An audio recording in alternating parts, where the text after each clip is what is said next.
Analysis now with Anna Wieslander. She is Director for Northern Europe at the Atlantic Council, joining us live from Stockholm now. And Anna, your reaction to this? Of course, Finland is a small country, but it actually has one of the largest armies in Europe. How would its addition to NATO impact NATO's overall defence and deterrent capabilities, in your view?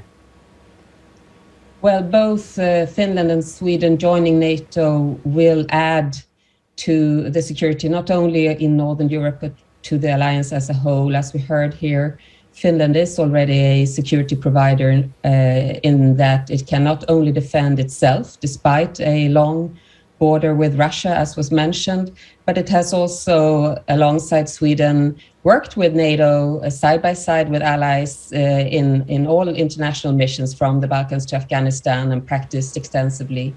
So in addition to being strong military defenses, small but technically sophisticated, it is important also that Sweden and Finland are EU member states of the European Union, solid democracies with sophisticated economies, and thereby we also contribute to the underlying values of the alliance.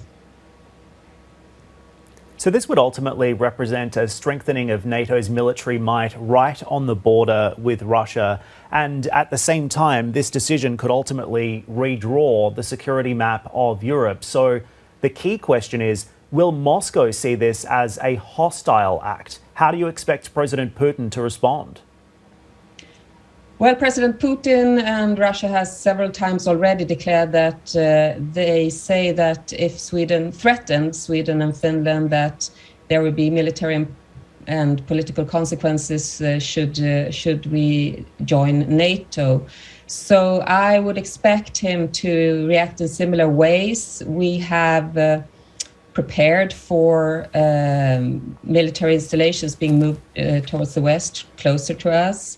You could also expect cyber attacks or electronic jamming or more airspace intrusions, things that will mark both politically and military that Russia is not satisfied with this. But regardless, I think both the analysis, both in Sweden and Finland, is that this will increase deterrence in the region because of the assets that Sweden and Finland provide to the alliance and the ability to plan for security in Northern Europe in one comprehensive manner. Now the defense planners can sit down and actually make a solution for the whole region as Sweden and Finland joins the operational planning of NATO, and this will improve deterrence also. So this will be calibrated, you can say, and it will add up to the benefit of NATO.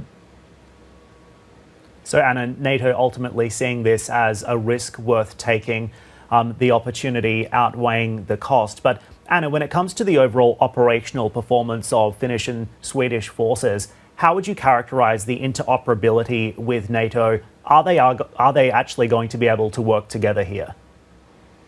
Well, actually, Sweden and Finland are as operable as most NATO allies, which might be surprising. But having worked with NATO since the mid-90s, actually, in international missions on the ground, in the Balkans, in Afghanistan for many, many years, in Libya, and also having advanced exercises taking place. Trident Juncture was a huge exercise up in the Arctic led by NATO. Sweden and Finland were part of that, and hundreds of other exercises.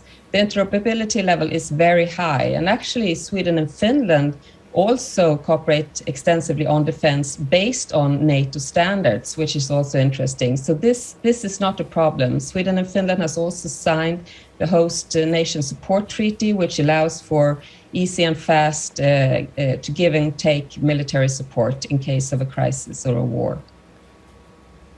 I also wanted to ask you about the trajectory of NATO expansion from here.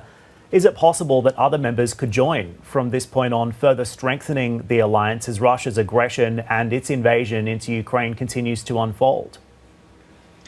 Well, if Sweden and Finland joins, this is just a sign that NATO's open door policy remains. It's embedded and enshrined in the North Atlantic Treaty from 1949, and there is no indication that NATO will change this policy. So when countries are ready to join, when they are also security providers, as Sweden and Finland are, and can contribute to the security of the whole of the transatlantic area, then NATO will be ready to take along new members as well. There will be no closed door for NATO.